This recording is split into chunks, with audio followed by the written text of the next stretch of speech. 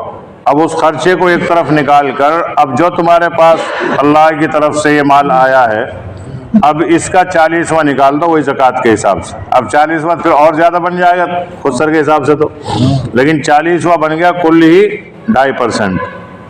آخر آیت میں فرمایا کہ وَلَا تُسْرِفُوا إِنَّهُ لَا يُحِبُّ الْمُسْرِفِينَ, یعنی حد سے زائد خرچ مت کرو. یہاں بعض لوگ ہم میں سے اس آیت شریفہ کو کبھی سوچتے ہی نہیں. اللہ تعالیٰ یوں فرماتا کہ حد سے زیادہ خرچ نہ کرو, کیونکہ اللہ تعالیٰ فضول خرچ لوگوں کو پسند نہیں فرماتے. تو یہاں سوال یہ ہے کہ اللہ کی راہ میں اگر کوئی شخص اپنا سارا مال بلکہ جان بھی خرچ کر دے تو اس کو اسراف نہیں کہا جا سکتا, بلکہ حق کی ادائیگی کہنا بھی مشکل ہے. پھر اس جگہ اسراف سے منع کرنے کا کیا مطلب ہے؟ تو جواب اس کا یہ ہے کہ کسی خاص شعبے میں پڑھ لو 4 منٹ 3 منٹ 3 منٹ. تو اس کا جواب یہ ہے کہ کسی خاص شعبے میں اسراف کا نتیجہ عادتاً دوسرے شعبوں میں قصور اور کوتاہی ہوا کرتا ہے. جو شخص اپنی خواہشات میں بے دریغ حد سے زائد خرچ کرتا ہے وہ عموماً دوسروں کے حقوق ادا کرنے میں کوتاہی کیا کرتا ہے. یہاں اسی کوتاہی سے روکا گیا, یعنی ایک طرف کوئی آدمی اپنا سارا مال اللہ کی راہ میں لٹا کر خالی ہو بیٹھے تو اہل اولاد, رشتہ داروں, بلکہ خود اپنے نفس کے حقوق کیسے ادا کرے گا؟ اس لیے ہدایت یہ کی گئی ہے کہ اللہ کی راہ میں خرچ کرنے میں بھی اعتدال سے کام لے تاکہ سب حقوق ادا ہو سکے. اب یہ سارے اصول بتلانے کے بعد میں تب اللہ نے یہ فرمایا کہ وَلَا تُسْرِفُوا, یعنی اگر خالی اللہ تعالیٰ یوں فرما دیتا کہ اللہ کی راہ میں مال خرچ کرو تو اب اس میں آدمی الجھن میں رہتا کہ سارا کروں, آدھا کروں, پاؤ کروں, کیا کروں. لیکن نبی کریم صلی اللہ علیہ وسلم نے سارے اموال کے نصابات کو بتلا دیا کہ کمائی اگر ہے اس کا 40واں حصہ نکالو, اور 40واں حصہ بھی وہ نکالے گا جس کے پاس اس کی کمائی 52.5 تولہ چاندی تک پہنچ جائے یا 7.5 تولہ سونا تک پہنچ جائے. اس سے کم اگر ہے اس کے پاس مال تو اس پہ زکوٰۃ ہی نہیں ہے. ایسے ہی کوئی آدمی بکریاں پالتا ہے تو اس کے پاس بکریاں ہیں 97, 98, 99 تک بھی اگر ہے تب بھی اس پہ زکوٰۃ نہیں ہے سال میں. لیکن 100 بکری جہاں ہوئی اب 100 میں سے اس کو نکالنا پڑے گا. ایسے اونٹوں کا معاملہ ہے, 1, 2, 3 اونٹ ہیں کسی پہ کوئی زکوٰۃ نہیں ہے, لیکن 5 اونٹ اگر ہو گئے اب اس میں سے اس پہ زکوٰۃ واجب ہو جائے گی. ایسے ہی مال اس زمین کی کاشت کے اوپر ہے. کسی آدمی نے بیج کھاد لگایا, سارا خرچہ کیا, لیکن اتفاق سے کھیت میں فصل اتنی بھی نہ ہوئی جتنے کا بیج کھاد تھا, اب اس پہ زکوٰۃ نہیں. تو اور آگے پھر اللہ نے فرمایا کہ بعض لوگ ایسے ہوں گے, کہیں ایسا نہ ہو کہ پورا کا پورا مال خرچ کر دیں. بعض لوگ ایسا کرتے ہیں نا جو مرتے وقت عموماً جن کے لڑکے نہیں ہوتے وہ عام طور سے کرتے ہیں ایسے, پوری زندگی میں تو خوب بخل دکھائیں گے, خوب بخل, کوئی پیسہ کسی کو نہیں دیں گے, اور مرتے وقت میں میری ساری زمین مسافر خانے کے نام, مدرسے کے نام, مسجد کے نام, فلاں کے نام, یہ ساری چیز مرتے وقت کرتے ہیں، حالانکہ ایسا کرنا بھی منع ہے۔ کیوں منع ہے؟ ولا تسرفوا میں آتا ہے، ان اللہ یحب المسرفون، فضول خرچی مارا۔ جب تمہارے قوت تھی، صلاحیت تھی، مال کا جذبہ تھا، محبت تھی، جب تو خرچ کیا نہیں۔ اب دیکھ رہا کہ اب میں تو مر ہی رہا ہوں، اب یہ خامہ کہیں سے میرے چچا، بھتیجے، پوتے، یہ اڑوسی پڑوسی یہ برت نہ لے گئیں، اس لیے پہلے اس کو اب کر جاؤ وقف، اب کر رہے ہیں اسے وقف۔ تو یہ بھی اسراف میں آئے گا۔ کیوں آئے گا اسراف میں؟ اس لیے کہ اس کے مرنے کے فوراً بعد اس میں سے حق میراث ملنا تھا، بھتیجوں کو، پوتوں کو، پڑوسیوں کو، رشتہ داروں کو، وہ سارا اس نے ختم کر دیا، سب کا حق مار دیا، اب دے رہا ہے سب کو، جبکہ پہلے بھی دے سکتا تھا۔ تو اس لیے اللہ کی راہ میں بھی اگر مال خرچ کیا جائے تو اس میں دوسروں کے حقوق دیکھ لیے جائیں کہ اس میں اوروں کے حق تو نہیں ہے۔ ہمارے یہاں بعض وقت ایسا ہوتا ہے کہ ایک بچہ کوئی نافرمان نکلا ہے تو اسے جو ہے عاق کر دیتے ہیں کہ تیرا کوئی حصہ نہیں، اور پھر سارا مال دوسرے کے نام چڑھوا دیتے ہیں۔ بہت سے لوگ کرتے ہیں ایسے، پورے کھیت اس کے نام اتروا دیتے ہیں۔ یہ اسراف میں آتا ہے۔ کیوں آتا ہے اسراف میں؟ کیوں؟ اس لیے کہ اس میں حق میراث کے اعتبار سے اولادوں کا بھی حق تھا اور دیگر رشتہ داروں کا بھی حق تھا، وہ سارا کا سارا پھر ایک ہی کو ہم دے دیتے ہیں اور یوں کہتے ہیں صاحب ہماری مرضی، ہمارا مال ہے، ہم کسی کو دیں، جبکہ میراث کے اعتبار سے وہ پہلے ہی شرعی اعتبار سے بٹ کے نہیں آیا۔ تو اس لیے اسراف شریعت میں، دین کے کاموں میں بھی اسراف جائز نہیں ہے۔ دین کے کاموں میں بھی اتنا اسراف آدمی کر سکتا ہے جس سے آگے چل کے اس کو دین کے کاموں میں نقصان نہ ہو۔ مثال کے طور پہ کوئی آدمی سردیوں میں سارے لباس، سارے رضائی، سارے گدے، سارے بستر ہدیہ صدقہ کر دے کسی کو، اب خود آ کرتا ڈول رہا، اب نماز کی بھی اسے مزہ نہیں آ رہا، نماز میں بھی سکون نہیں مل رہا، تلاوت میں بھی سکون نہیں، دین کے اور کاموں میں بھی اب سکون نہیں، تو ایسے وقت میں ایسے خرچ کرنے کو بھی منع کیا جاتا ہے۔ شریعت کیا ہے؟ کفایت شعاری کا نام شریعت ہے۔ ہاں اگر ہمارا جذبہ اتنا ہو جائے، ایمان اتنا کامل ہو جائے جیسے بعض بزرگوں کا تھا اور توکل بالکل اللہ کی ذات عالیہ پر ہو جائے تو پھر ایسے اپنے سارے مال کو خرچ کرنے میں کوئی اعتراض بھی نہیں۔ لیکن پہلے اس لائق ہم بنے تو ثمانیۃ ازواج من ضأن اثنین ومن المعز اثنین قل الذکرین حرم ام الانثیین اما اشتملت علیہ ارحام الانثیین نبئونی بعلم ان کنتم صادقین۔ پیدا کیے 8 نر اور مادہ، بھیڑ میں سے 2 اور بکری میں سے 2، پوچھ تو کہ دونوں نر اللہ نے حرام کیے ہیں یا دونوں مادہ یا بچے کہ اس پر مشتمل ہیں، بچے دانی دونوں مادہ کے بتلاؤ مجھ کو سند اگر تم سچے ہو۔ وَمِنَ الْإِبِلِ اثْنَيْنِ وَمِنَ الْبَقَرِ اثْنَيْنِ قُلْ آلذَّكَرَيْنِ حَرَّمَ أَمِ الْأُنثَيَيْنِ أَمَّا اشْتَمَلَتْ عَلَيْهِ أَرْحَامُ الْأُنثَيَيْنِ أَمْ كُنْتُمْ شُهَدَاءَ إِذْ وَصَّاكُمُ اللَّهُ بِهَذَا فَمَنْ أَظْلَمُ مِمَّنِ افْتَرَىٰ عَلَى اللَّهِ كَذِبًا لِيُضِلَّ النَّاسَ بِغَيْرِ عِلْمٍ إِنَّ اللَّهَ لَا يَهْدِي الْقَوْمَ الظَّالِمِينَ۔ اور پیدا کیے اونٹ میں سے 2 اور گائے میں سے 2، پوچھ تو دونوں نر حرام کیے ہیں یا دونوں مادہ یا وہ بچہ کہ اس پر مشتمل ہیں، بچہ دانی دونوں مادہ کے کیا تم حاضر تھے جس وقت تم کو اللہ نے یہ حکم دیا تھا؟ پھر اس سے زیادہ ظالم کون جو بہتان باندھے اللہ پر جھوٹا تاکہ لوگوں کو گمراہ کرے؟ بلا تحقیق بے شک اللہ تبارک و تعالی ہدایت نہیں کرتا ظالم لوگوں کو۔ یہ مویشی جن میں تحلیل اور تحریم کر رہے ہو، 8 نر مادہ پیدا کیے، یعنی بھیڑ دمبا میں 2 قسم، 1 نر 1 مادہ، بکری میں 2 قسم، 1 نر 1 مادہ۔ آپ ان سے یوں کہیے کہ یہ تو بتلاؤ کیا اللہ نے ان دونوں جانور کے دونوں نروں کو حرام کہا ہے یا دونوں مادہ کو حرام کہا ہے، یا اس بچہ کو جس کو دونوں مادہ اپنے پیٹ میں لیے ہوئے ہوں وہ بچہ نر ہو یا مادہ؟ یعنی تم جو مختلف صورتوں سے تحریم کے مدعی ہو تو کیا تحریم اللہ تعالیٰ نے فرمائی ہے؟ تم مجھ کو کسی دلیل سے تو بتلاؤ اگر اپنے دعوے میں سچے ہوں۔ یہ تو چھوٹے قد والے کے متعلق بیان ہوا، آگے بڑے قد والے جانوروں کا بیان ہے کہ بھیڑ بکری میں بھی نر مادہ پیدا کیا جیسا کہ بیان ہوا، اور اسی طرح اونٹ میں بھی دو قسم ہے، ایک نر ایک مادہ، اور گائے بھینس میں بھی دو قسم ہے، ایک نر ایک مادہ۔ آپ صلی اللہ علیہ وسلم ان سے اس باب میں بھی کہیے کہ یہ تو بتلاؤ کیا اللہ تبارک و تعالی نے ان دونوں جانور کے نروں کو حرام کہا ہے یا دونوں مادہ کو حرام کہا ہے، یا اس بچہ کو جس کو دونوں مادہ اپنے پیٹ میں لیے ہوئے ہوں وہ بچہ نر ہو یا مادہ، اس کا بھی وہی مطلب ہے کہ تم جو مختلف صورتوں سے تحریم کے مدعی ہو، کیا یہ تحریم اللہ نے فرمائی ہے؟ اس سے کوئی دلیل قائم کرنا چاہیے، جس کے دو طریقے ہیں، یا تو یہ کہ کسی رسول اور فرشتے کے واسطے سے، سو مسئلہ نبوت اور وحی سے تو تم کو انکار ہی ہے، اس شک کو تو اختیار نہیں کر سکتے، پس دوسرا طریقہ دعویٰ کرنے کے لیے متعین ہو گیا کہ خود خدا تعالیٰ نے بلا واسطہ تم کو یہ احکام دیے ہوں۔ تو کیا تم اس وقت حاضر تھے جس وقت اللہ تبارک و تعالی نے تم کو اس تحریم اور تحلیل کا حکم دیا؟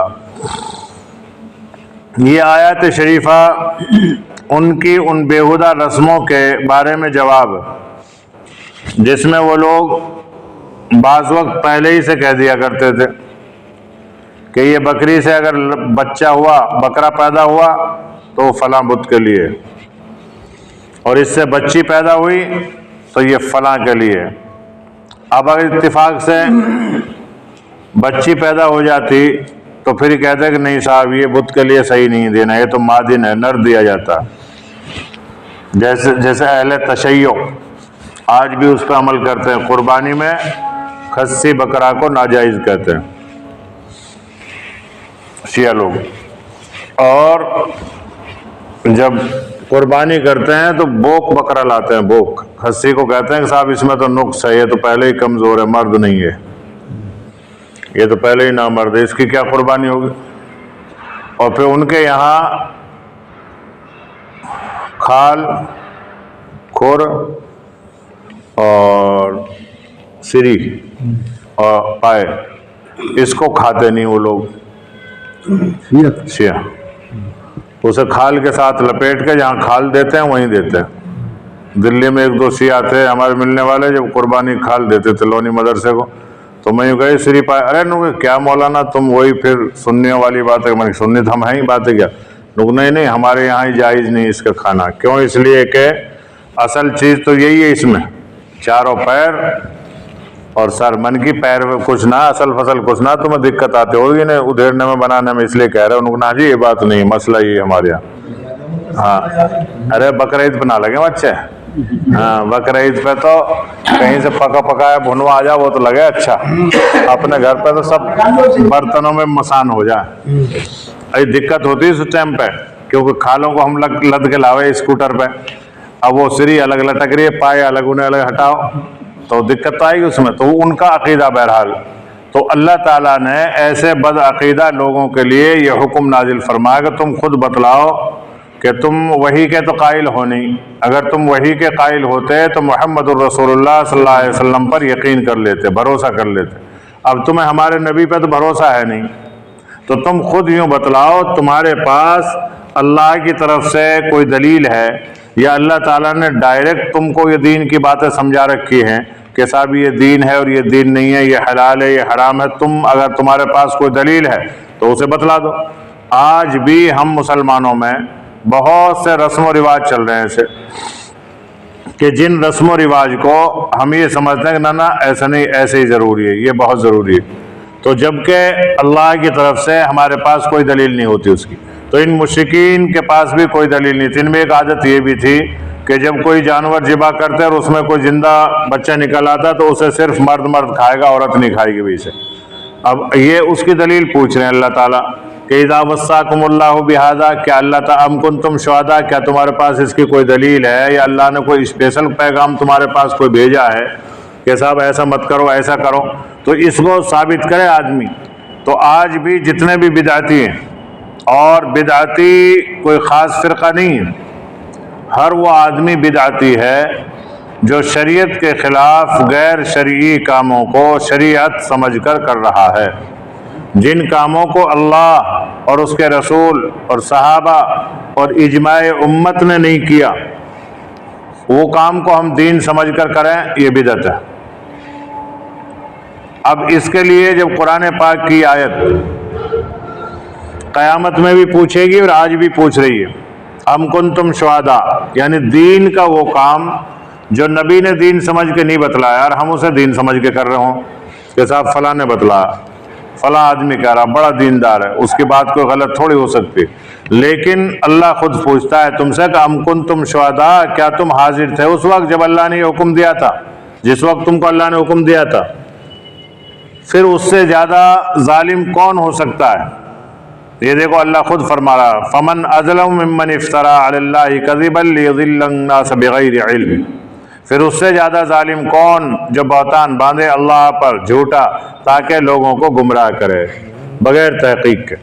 بے شک ان اللہ لا یہدی القوم الظالمین، بے شک اللہ تبارک و تعالی ہدایت نہیں کرتا ظالم لوگوں کو۔ اب اگر کوئی آدمی چل تو رہا غلط راستے پر اور اسی کو وہ صحیح سمجھ رہا ہے، وہ ہدایت نہیں ہے۔ ہدایت کہتے ہی اللہ اور اس کے رسول کے احکام کو، نبی کے طریقے پر چلنے کو، اللہ کا حکم ہو نبی کا طریقہ ہو، اللہ کا حکم ہو صحابہ کا طریقہ ہو، اللہ کا حکم ہو اجماع امت اس پر ہو۔ اجماع امت کس کو کہتے ہیں؟ کہ جس پر پچھلے تابعین، تبع تابعین، بزرگان دین اور اکابر علماء کرام نے جس کام کو صحیح سمجھا ہو، اس کو اجماع امت کہا جاتا ہے۔ تو فقہ کے اندر یہ بھی چلتا ہے۔ فقہ میں کیا چلتا ہے؟ قرآن، نص قطعی، پھر حدیث، اور پھر اس کے بعد میں اجماع کہ سارے کے سارے صحابہ اگر اس وقت تھے، اس کے بعد میں تابعین تھے، اس کے بعد میں تبع تابعین ہے، اس کے بعد میں آج کے محقق علماء کرام، یہ بھی اجماع میں آتا ہے۔ اب جس پر سارے کے سارے مجتمع ہو جائیں کہ ہاں صاحب یہ کام دین ہے، اس سے دین کا فائدہ ہے اور اس پہ دین پر چلنا چاہیے، تو اس اجماع کے ذریعے سے اس کو جائز کہا جا سکتا ہے۔ ورنہ کل قیامت میں اللہ ہر ایک سے پوچھے گا ام کنتم شہداء اذ وصاکم اللہ بہذا، کہ تم نے جو نئی نئی باتیں دین میں دین بنا کے چلائی، تمہارے پاس ان کا کیا وہ تھا؟ سرٹیفکیٹ تھا؟ تم کو دیا تھا اللہ نے ڈائریکٹ حکم، یا تم اس وقت موجود تھے جو ہم نے وہی بھیجی تھی؟ تو جو چیزیں قرآن میں نہیں، حدیث میں نہیں، صحابہ کی زندگی میں نہیں، اجماع میں نہیں، پھر اس کام کو آدمی دین سمجھ کے کرتا، تو یوں سمجھو اللہ فرماتا کہ ان اللہ لا یہدی القوم الظالمین، کہ بے شک اللہ تبارک و تعالیٰ ایسے لوگوں کو کبھی بھی ہدایت نہیں فرماتا۔ اب کوئی آدمی یہ نہ سمجھے، جب یہ آیت شریفہ نازل ہو رہی تھی تو وہاں مشرکین مکہ خانہ کعبہ میں ہی رہا کرتے تھے، خانہ کعبہ کے قریب رہتے تھے، نماز بھی پڑھتے تھے اپنے طریقے پر، حجاج کرام کی خدمت کرتے تھے اپنے طریقے پر، زکوٰۃ بھی دیا کرتے، صدقہ و خیرات بھی کرتے تھے، لیکن اپنے طریقے پر، نبی کا طریقہ نہیں اپنایا انہوں نے۔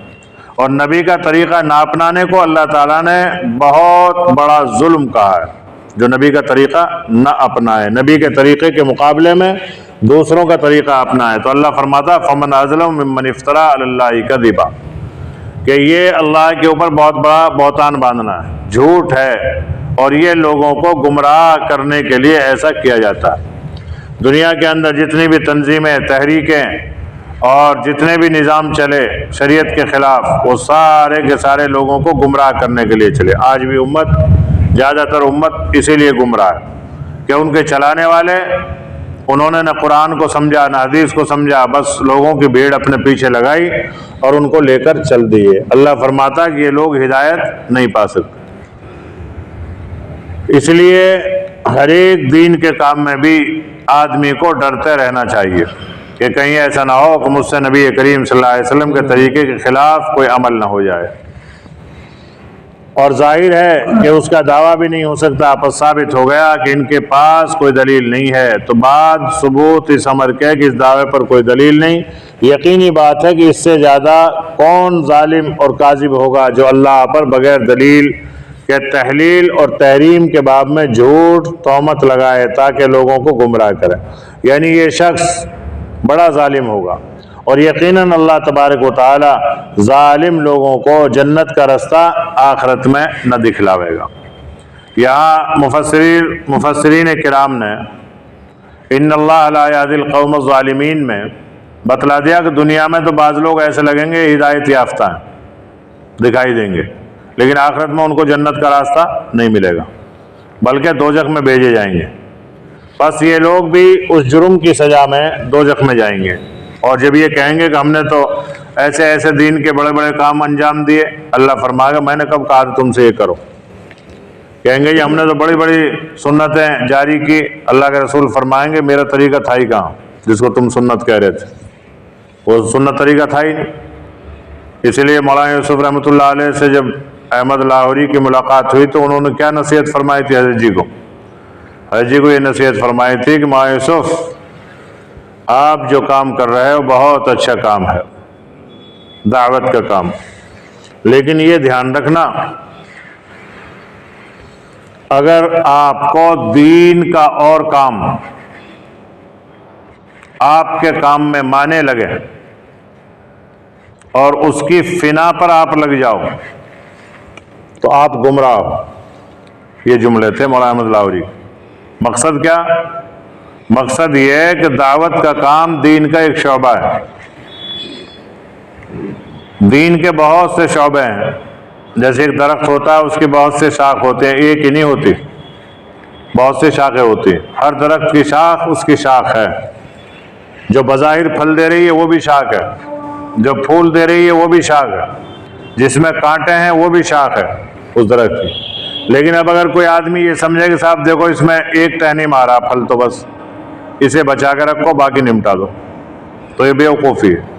کیوں؟ اس لیے کہ جس میں اس کو یہ پھل دکھائی دے رہا ہے، یہ اب اس میں پھل دکھ رہا لیکن دوسری ٹہنیوں میں بھی پھل آئے گا، اور دوسری ٹہنیاں اس پھل والی ٹہنی کی محافظ ہیں۔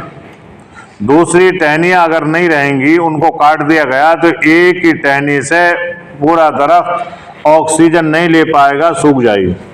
یہ درخت کا وہ ہے جاویہ فلسفہ۔ اگر درخت میں بہت سی ٹہنیاں ہوں اور ساری ٹہنیاں کاٹ دو، اوپر کی بھی کاٹ دو، بس ایک لٹکی رہنا دو، تو ضروری نہیں ہے کہ اب یہ درخت ہرا بھرا رہ سکے، سوکھ بھی سکتا ہے، کیونکہ اس کے فلسفے کے اعتبار سے جو اسے آکسیجن لینا تھا اور اس پھلدار ٹہنی کی حفاظت کرنے والے جو کانٹے دار ٹہنیاں تھی وہ بھی ختم ہو گئی، تو اب یہ پھل ذرا سے ہوا کے جھونکے سے بھی گر سکتا ہے۔ اور ٹہنیاں اس پھل کی حفاظت کے لیے بھی تھی، آکسیجن دینے کے لیے، ہوا سے روکنے کے لیے، دھول مٹی سے روکنے کے لیے، اور چھوٹے موٹے چرندوں پرندوں سے روکنے کے لیے، یہ اور اس کی محافظ تھی۔ لیکن ہم نے یہ سمجھا کہ نہیں جس میں یہ پھل لگ رہا بھائی یہی ہے کامیاب، تو باقی اوروں کو سب کو نمٹا دو۔ تو ایسے ہی حضرت مولانا لاہوری نے فرمایا کہ حضرت جی آپ کا کام بہت اچھا اور اس سے امت کو بہت بڑا نفع، لیکن اگر آپ نے اپنے کام کی بقا کے لیے اور کی فنائیت کو سمجھ لیا تو آپ گمراہ ہو جاؤ گے۔ یعنی یہ سمجھ لیا کہ بس اور کچھ کام نہ چلے، اب دین کا بس یہ ایک ہی کام رہے، ایک ہی لائن رہے اور سارے کام ختم ہو جائیں، سب کو مٹا دیا جائے۔ اگر یہ فنائیت آپ کے ذہن میں آ گئی تو آپ کا کام گمراہی والا کام ہوگا۔ تو یہ داعی کے لیے بہت بڑا سبق ہے کہ داعی دعوت کے کام کو اعلیٰ سمجھتے ہوئے دین کے اور کاموں کو ادنا نہ سمجھے۔ تو اس کی مثال ایسے ہے جیسے ایک آدمی، ہم سب کے دو کان ہیں، اب کوئی آدمی کہے یار سنائے تو ایک سے بھی آ جاوے، یہ کہ بند کر دو، کیا ضرورت ہے اس کی، ایک سے ہی سن لیں میں ہم تو۔ دو آنکھیں، اور اللہ نے یہ فرمایا کہ اسراف مت کرو، فضول خرچی مت کرو، ہم بجائے دو آنکھ کے ہم تو ایک سے ہی دیکھ لیں گے، ایک بند کر دو۔ یہ دو ہاتھ ہیں، ایک ہاتھ سے ہی پکڑ لیں گے، اسی سیدھے ہاتھ کو رکھ لو، تو پھر جب استنجے کی ضرورت پڑے گی پھر کیا کرے گا؟ ایسے ہی دو پیر ہیں، ایک پیر سے بھی آدمی چل سکتا ہے، لاٹھی لے لیں گے وہ دونوں کام دے دے گا، کہ لاٹھی کا سہارا بھی بن جائے گا، کتا بلی بھگانے کا کام بھی آ جائے گی، لڑائی جھگڑے میں بھی کام آ جائے گی، ایک پیر کو اٹھا کر رکھ لیتے ہیں، ایک سے ہی کام چلا لیں گے۔ تو یہ عقل کے خلاف ہے۔ اللہ رب العالمین نے دین کے بہت سے شعبے بنائے، سارے شعبے اپنے اپنے طور پر کام کر رہے ہیں۔ آنکھ اپنا کام کر رہی ہے، ناک اپنا کام کر رہی ہے، کان اپنا کام کر رہا ہے، ہاتھ اور پیر اپنا کام کر رہے ہیں۔ اب اگر کوئی آدمی کہے کہ صاحب یہ تو سیدھا ہاتھ سے ہم کھاتے ہیں، سیدھا ہاتھ ہی افضل ہے، الٹے کو تو نمٹا دو، پھر جب استنجے کی ضرورت آئے گی پھر کہاں سے کرو گے استنجا؟ پھر سیدھے سے کرنا پڑے گا، پھر گندا ہاتھ بھی یہی اور صاف ہاتھ بھی یہی۔ اسی طریقے سے شریر کے جتنے بھی اعضاء ہیں، ایک عضو دوسرے عضو کے لیے معاون ہے، مددگار ہے۔ آنکھیں چاہے بے شک سے دو ہوں، لیکن دو کا بیلنس اللہ نے بنایا، اس لیے دو سے دیکھو۔ ایسے دین کے جتنے بھی شعبے ہیں، مساجد ہیں، مدارس ہیں، نمازیں ہیں، امامتیں ہیں، تکبیریں ہیں، صفائیاں ہیں، اور کوئی آدمی صدقہ و خیرات کرنے والا ہے، دین کے اور شعبے میں کسی بھی طریقے سے لگا ہوا ہے، تو وہ آدمی دیندار ہے، اسے ہم بد دین نہیں کہہ سکتے کہ نہیں صاحب یہ ہمارے ساتھ نہیں جڑتا تو اب یہ بد دین ہے، ایسا نہیں، اس کو گمراہی کہیں گے۔ اور گمراہ آدمی کے لیے دنیا میں تو چاہے بیت اللہ کی چابیاں مل جائیں، لیکن یہاں پر اللہ تعالیٰ فرماتا کہ ایسے لوگوں کو ہم جنت کا راستہ نہیں دکھلائیں گے۔ یعنی اب آپ یہ اندازہ لگائیں، پوری زمینوں میں نبی کریم صلی اللہ علیہ وسلم کے مزار مقدس کی اس زمین کو چھوڑ کر جو آپ کے جسم اطہر سے ملی ہوئی ہے، اس زمین کو چھوڑ کر باقی ساری زمینوں میں خانہ کعبہ کی زمین سب سے زیادہ مقدس ہے۔ اور مکۃ المکرمہ بلد الامین ہے، امن والا شہر، اللہ نے اس کو فرمایا خود قرآن میں، حرم شریف ہے۔ ایک آدمی نے ساری زندگی وہاں گزاری ہے، اور نبی کریم صلی اللہ علیہ وسلم کے ساتھ بھی ہو رہا ہے، کھایا پیا لیٹا بیٹھا، لیکن نبی کے طریقے پہ نہیں چلا، تو اس کا ٹھکانہ کہاں ہے؟ جہنم۔ کیوں ہے؟ جبکہ وہ مکی ہے، حرمی ہے، اور نبی کا ساتھی ہے، نبی کے خاندان کا ہے، نبی کا ساتھ رہنے والا ہے، تو پتہ یہ چلا کہ ساری زندگی اس کی مقدس مقامات پہ گزری ہے، لیکن اس کا عقیدہ درست نہیں تھا، اس لیے وہ جہنم میں۔ اور ایک آدمی وہ ہے جس نے مکہ بھی نہیں دیکھا نبی کے دور میں، مدینہ بھی نہیں دیکھا نبی کے دور میں، اور نبی کریم صلی اللہ علیہ وسلم کی زیارت بھی نہیں کی اس نے نبی کے حیات طیبہ میں، آیا نہیں گیا اس، اور پھر اس کے لیے نبی کریم صلی اللہ علیہ وسلم وصیت فرما رہے ہیں کہ عمر، علی، بکر، ایک آدمی ہے فلاں ابن فلاں، اس کے پاس جب تم جاؤ ملنا اس سے جا کے، اور یہ میرا کرتا پہنچا دینا اس کو، اور اس سے میری امت کی مغفرت کی دعا کی درخواست کرنا۔ یہ اللہ کے رسول کا فرمان، اس کے لیے اویس قرنی کے لیے، جبکہ اویس قرنی نے نبی کو نہیں دیکھا، نبی نے اویس کو نہیں دیکھا، صرف تعلق اور محبت اویس کی اتنی ہے کہ اس کا تعلق نبی سے اتنا جڑا ہوا تھا کہ نبی کریم صلی اللہ علیہ وسلم نے اپنا کرتا دے کر یہ وصیت فرمائی تھی۔ کرتا دے دینا تو چلے ایک ہدیہ ہے، لیکن یہ کتنی بڑی وصیت ہے نبی کریم صلی اللہ علیہ وسلم کی کہ عمر، بکر، علی، یہ دھیان سے سن لو کہ میرا یہ کرتا وہاں تک پہنچانا، اور اس سے جا کر یوں کہنا کہ میری امت کی مغفرت کی دعا کریں۔ اللہ کے رسول فرما رہے ہیں اویس قرنی کے لیے، تو اس کو کہتے ہیں محبت اور تعلق۔ اور ایک وہ ہیں جو نبی کے ساتھ رہ رہے ہیں، کھا رہے ہیں، پی رہے ہیں، مکہ میں زندگی گزری ہے، لیکن ان کو دنیا میں تو یہ سب چیزیں ملی، لیکن جنت میں ان کو، آخرت میں ان کو جنت کا راستہ نہیں ملے گا، اللہ دکھلائیں گے بھی نہیں ان کو، بلکہ دوزخ میں بھیجا جائے گا۔ بس یہ لوگ بھی اس جرم کی سزا میں دوزخ میں جائیں گے کہ یقین نہیں بنا تھا ان کا۔ اس لیے دین کا ہر کام بڑا، دین بڑا، نبی کریم صلی اللہ علیہ وسلم کی ہر ایک سنت بڑی، آپ صلی اللہ علیہ وسلم کا ہر قول بڑا، اس کے مقابلے میں تمام کائنات کے قول کچھ بھی نہیں ہے۔ اور یہ فقیین کا دستور بھی ہے، اگر قرآن کے مقابلے میں حدیث آ جاتی ہے تو فقیین اس حدیث کو ایک طرف رکھ دیتے ہیں کہ یہاں اللہ کا حکم آ گیا، اب نبی کا نہیں چلے گا، ہاں اللہ کا حکم اب ایسے چلے گا جیسے نبی نے فرمایا ہے، الگ سے نہیں چلے گا۔ اور جہاں حدیث کے مقابلے میں محدثین کا قول آ جائے، فقہیین کا قول آ جائے، امام ابو حنیفہ، امام شافعی، مالک، احمد بن حنبل کا قول آ جائے، تو پھر ان قولوں کو ادب سے ایک طرف اٹھا کے رکھ دیا جائے گا کہ نہیں، ان کے مقابلے میں نبی کریم صلی اللہ علیہ وسلم کے قول کے مقابلے میں یہ نہیں چلیں گے۔ امام حنیفہ رحمۃ اللہ علیہ نے صاف لکھا اپنے مکتوبات میں، اپنے مسند میں، کہ اگر کہیں پر بھی یہ میرا فقہ ہے، حنفی فقہ، لیکن پھر بھی کہیں بھی اگر حنیفہ کے قول کے مقابلے میں کوئی حدیث آ جائے تو حنیفہ کے قول کو دیوار پہ پھینک کے مارو، یہ لکھا انہوں نے۔ یعنی اس قول کی کوئی وقت نہیں ہے محمد الرسول اللہ صلی اللہ علیہ وسلم کے حدیث کے مقابلے میں۔ تو یہ عقیدہ ہونا چاہیے ہمارا، جہاں قرآن اور حدیث آ جائے وہاں پھر غیر قرآن غیر حدیث کو اجماع امت کے علاوہ نہیں لیا جا سکتا۔ ہاں اگر کوئی مسئلہ ایسا ہے ہمیں قرآن میں بھی نہیں مل رہا، حدیث میں بھی نہیں مل رہا، اب ہم کیا کریں؟ اب اس میں اجماع کی ضرورت۔ اب کوئی کہے صاحب ایسے کیسے مسئلہ آ سکیں، پھر تو قرآن ادھورا، نعوذ باللہ۔ نہیں، کچھ چیزیں ایسی ہوتی ہیں کیونکہ جرائم اور مجرم مختلف قسم کے ہوتے ہیں۔ بعض آدمی تو ایسا مجرم ہوتا ہے چھوٹا سا جرم کرتا ہے، اور بعض آدمی ایسا جرم کرتا ہے کہ آدمی سوچ بھی نہیں سکتا اس جرم کو۔ سن 86 میں ایک فتویٰ آیا تھا ہندوستان میں کہ پاکستان میں ایک آدمی نے مردہ لڑکی کے ساتھ زنا کیا ہے۔ اب قرآن کیا کہتا ہے، حدیث کیا کہتی ہے، اب بتاؤ۔ اب ایسا ظلم کبھی ہوا ہی نہیں تھا اس سے پہلے تاریخوں میں، کہیں بھی نہیں۔ زنا کا جرم تھا، الزانیۃ والزانی فرجموہم، ان کو رجم کر دو، بیچ میں کھڑا کر کے پتھراؤ کر دو ان پہ۔ الشیخ والشیخۃ اذا زنا فرجموہم الزانیۃ والزانی فاجلدوا کل واحد منہما 100 جلدہ۔ یعنی اگر نوجوان زنا کریں تو ان پہ 100 کوڑے لگاؤ، اور شادی شدہ بڈھا بڈھی کوئی زنا کرے تو ان کو بیچ میں کھڑا کر کے ان پہ پتھراؤ کر دو۔ یہ حکم ہے شریعت کا۔